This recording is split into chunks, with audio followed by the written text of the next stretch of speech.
எல்லாருக்கும் வணக்கம். நாம இன்னைக்கு ஒரு ரொம்பவே சக்தி வாய்ந்த ஸ்லோகத்தை பத்தி தாங்க பார்க்க போறோம். இது நாம எதை கேட்கணும்னு மட்டும் சொல்லல, அதை எப்படி கேட்கணும்னு நமக்கு ரொம்ப அழகா கத்துக் கொடுக்குது. வாங்க இந்த ஒரு கேள்வியில இருந்து ஆரம்பிக்கலாம். உண்மையை கேட்கறதுக்குன்னு ஒரு சரியான வழி இருக்கா?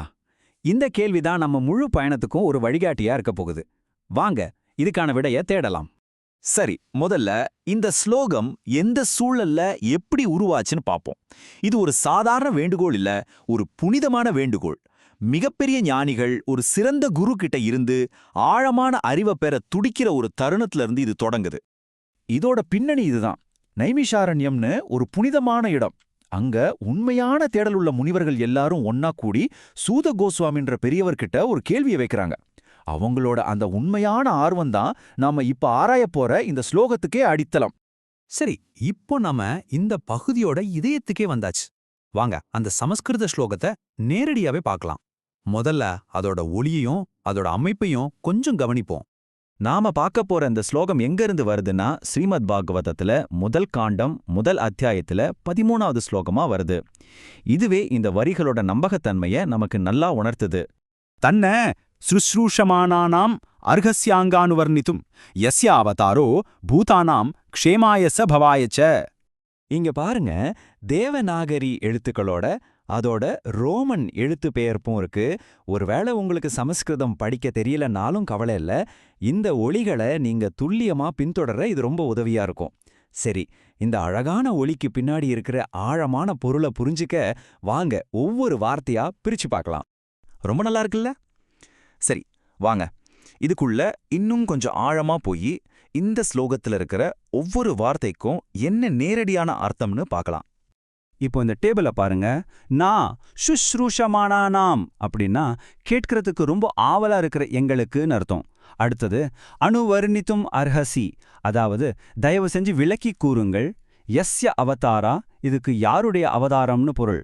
கடைசியா க்ஷேமாயச்சா பவாயச்சா அப்படின்னா நன்மைக்காகவும் ஆன்மீக உயர்வுக்காகவும். இப்போ இந்த வார்த்தைகள் எல்லாத்தையும் ஒன்னா சேர்த்தா பாருங்க எவ்வளோ அழகான ஒரு முழுமையான அர்த்தம் நமக்கு கிடைக்குது. அந்த முனிவர்கள் சூத கோஸ்வாமி கிட்ட சொல்றாங்க, நாங்க இறைவனோட அவதாரங்களை பத்தி தெரிஞ்சுக்க ரொம்ப ஆவலா இருக்கோம். முந்தைய ஆச்சாரியர்கள் சொன்ன வழியில எங்களுக்கு அதை விளக்குங்க.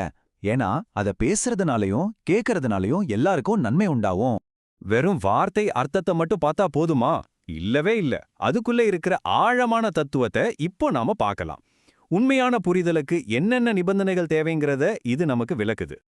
அப்போ ஒரு முக்கியமான கேள்வி வருது இல்லையா? இந்த மாதிரி ஒரு ஆழமான ஆன்மீக உண்மைய, ஒரு மெய்ஞானத்தை நம்ம புரிஞ்சுக்கிறதுக்கு என்ன தகுதிகள் வேணும்? இந்த ஸ்லோகம் அதுக்கான பதில ரொம்ப தெளிவா நமக்கு கொடுக்குது. இதுக்கு பதில் ரொம்ப சிம்பிள், ஆனா ரொம்ப பவர்ஃபுல். ரெண்டே ரெண்டு நிபந்தனைகள் தான்.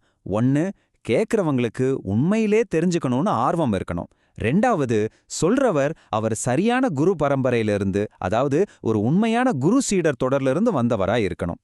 இதத்தான் நாம பணிவுடன் கேட்டல்னு சொல்றோம். இதுக்கு அர்த்தம் நாம சும்மா எதுவும் செய்யாம கேட்கறது இல்ல. இது ஒரு ஆக்டிவான விஷயம். மரியாதையோட, கத்துக்கணுன்ற ஆர்வத்தோட, ஒரு சரியான மூலத்திலிருந்து அறிவை பெறுவது.